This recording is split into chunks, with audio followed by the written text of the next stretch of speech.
Hey everyone, welcome back. This is Mandy. Welcome to our Colourarte collaboration. It is bittersweet because this is our final one. We're also grateful to you, Leslie, for all of the many years of using your beautiful products, and hopefully we're all very well stocked up so that we will continue to use them. And we're very excited for Leslie to enjoy this next season of her life where she can spend more time creating and teaching. But we are forever grateful for the contribution of not just her friendship, but obviously this beautiful part of her heart that she's shared with many of us through the products that she's created, which we know are very near and dear to her as they are to us. So anyway, for our collaboration today, I am going to do this sign. This is a door hanger, and I created this with my laser. I have an XTOOL S1 20 watt, and this color that you see on the backer, I created using titanium white and chocolate drop. So that gave me this nice color that I have in the background. I did score my design, and I scored it deeply enough on my MDF so that after I painted it, sorry about my voice, I could still see where my lines are, which just helps me make sure that I put things down where they go. So this is a very cute design. I got this from Kim and Garrett Make It, and they have great designs. And I don't know if it's on their website yet or not, but anyway, it's super cute, and it's a great sign for fall. So I figured since we have a fall theme, this would be a great idea. I am going to speed this up significantly because this took me almost 2 hours, which is crazy. But for the first part, I am mixing a custom color for the tree bark, and I'm kind of not sure how to get what I'm going for, so it takes way too long. So what I should have done is used my Espresso chalk paint and tinted it with this hickory color and then lightened it. But I started with the white, which was dumb. But anyway, this hickory color, if I remember correctly from what Leslie said, is a really dark green, and I think she created it to be a mixing green so that you can get different shades. And I never thought I would use it other than when I needed a really dark green, but I actually use it all the time. I use it all the time. So it's super useful for just that. You can mix it. I've mixed it with sap green to get some like different gradient color. I've used it a whole lot. So I already have another one I ordered so I don't run out. So what I was going for was kind of an ashy brown versus like an espresso brown. I also didn't want a super red brown because the fox is going to be kind of a red. So I get there eventually, but I took a very long time to get there. So I end up mixing in some of the chocolate drop. And ultimately, once I get kind of an ashy color, I add in some espresso paint, and then I kind of get what I'm looking for. But I'm going to speed this part up because it's very long. As you're watching this video, make sure that you watch for the secret word or words with each of the artists. You can compile the phrase and be entered in the chance to win. Also, make sure to like and comment for each of the artists under the actual video. So if there's any channel prizes, you'll be entered into that as well. As you may have heard, Colourarte is closing its Fresno business at the end of October. So there will be a very short turnaround time for winners. And the prizes will be store credit this time so that you'll be able to just go in and grab what you want. So it's super convenient. So right before me, in case you're joining at, not from the start, Tina was right before me from TSR Creations, and then Casey will be right after me. And we will have the information in the playlist in the description box as well. So thank you for joining us. Again, thank you so much, Leslie, for your friendship and your beautiful products. And Colourarte's just been so much fun to work with. And so if you haven't stocked up, make sure you stock up. Okay, I'm going to speed this up. Okay, I finally got the ashy brown I was looking for. I tried to use my roller that I accidentally let the paint dry on, and that wasn't going to work. So we had to throw that one away. Bummer. So this is going to dry a little bit darker than it looks, but I am just painting this on with a roller. It is the fastest way. You notice that I kind of avoided the leaves because we're going to put something on those leaves.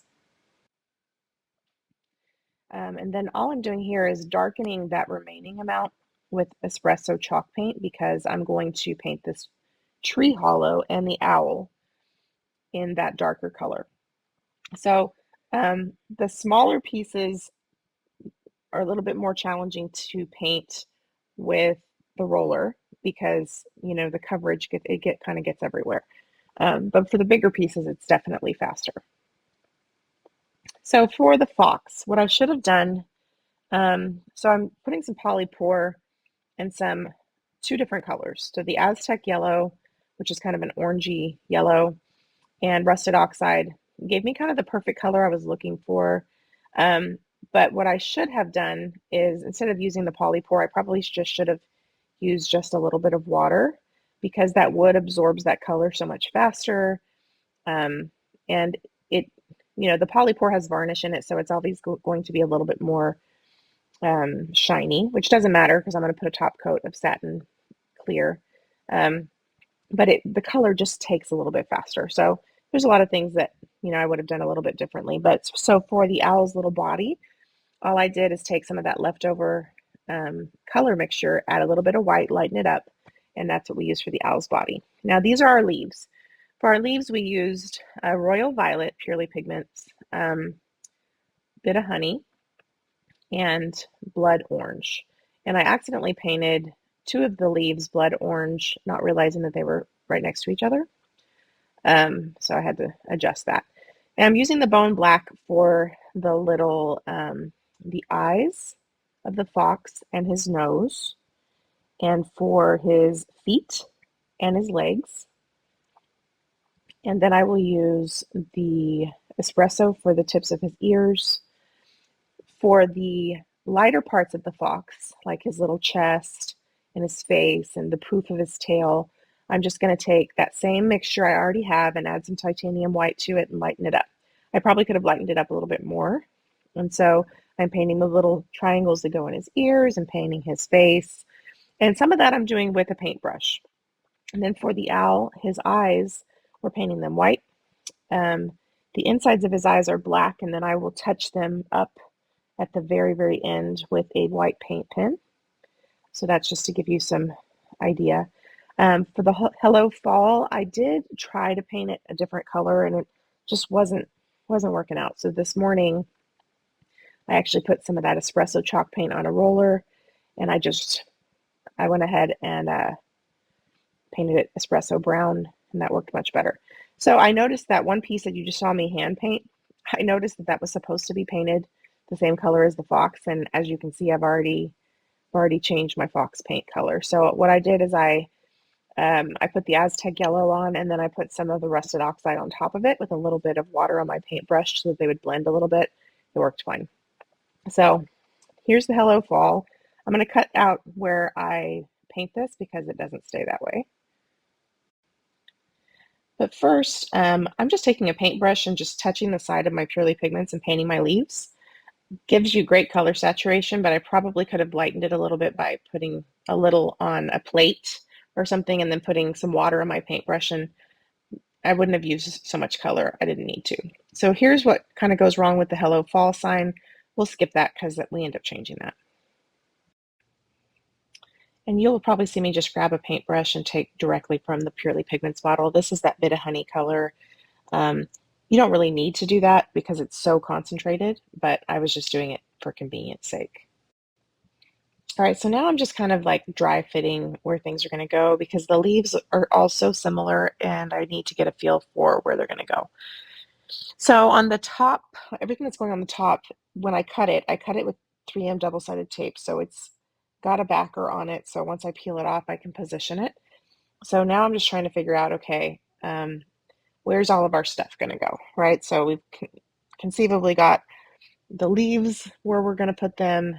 We've got the tree down on the board. We put our owl down. We put his feet down. We've got some of the leaves painted, and I'm kind of getting a feel for the other ones. This sign was designed to be a 16-inch, and it's a 12-inch. So I lost my stem on that. You can see on the top for you, the stem is missing. So that's okay. But the problem is the board is scored. So everybody's going to see that it's missing, right? So we'll fix it. Kind of out of frame, I was painting some of the fox pieces with that lighter color. I was running out of space. I had stuff literally everywhere. So when you're doing something like this, you can kind of paint a piece, set it aside, and it's going to start to dry, and then you can work on something else. So our fox has been dry.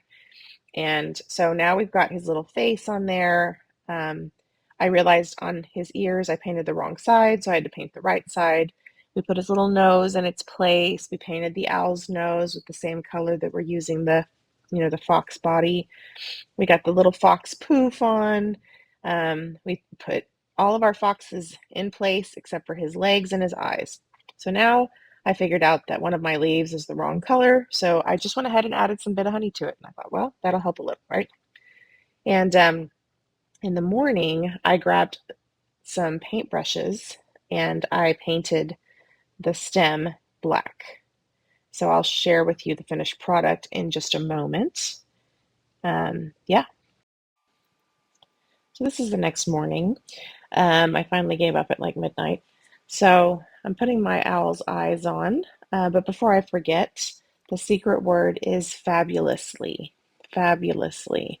Off camera, I painted the Hello Fall, and I also off camera, I fixed my leaf stem with these cute tiny paintbrushes that I have. So we're putting our wings on, we are putting our feet or our legs on our little fox. We're going to put his eyes on, and we're just going to put our finishing touches. And then after the close-up, I will spray this with a clear satin spray. And off camera, I will add the macrame twine for hanging. And this little guy will be available for sale. This is about 12 inches. It's a super cute door hanger for fall. And I'm using some glue there because that particular piece, the tape came off when I pulled it out of the laser, so we improvise, right? And also I think off camera, I went ahead, or maybe I probably didn't do it off camera. So these are these super cute, tiny paintbrushes that they sent me to try. And I haven't done a full review video on them yet, but I do so many little detailed things on earrings and stuff from the laser that they're super great. So I will try to remember to link them below. But that's how we fixed that missing piece. I just painted it black. So we've got our fox's eyes on, and here is our Hello Fall. I think that pop of that Cyan Aqua is perfect to pull that aqua color into the fall colors. And yeah, I hope that you have really enjoyed today's collaboration. I will show you a close-up in just a second. Thanks for watching. All right, so here it is. Just needs a clear coat. So thanks for watching. Casey is up next. Have a great day. Bye.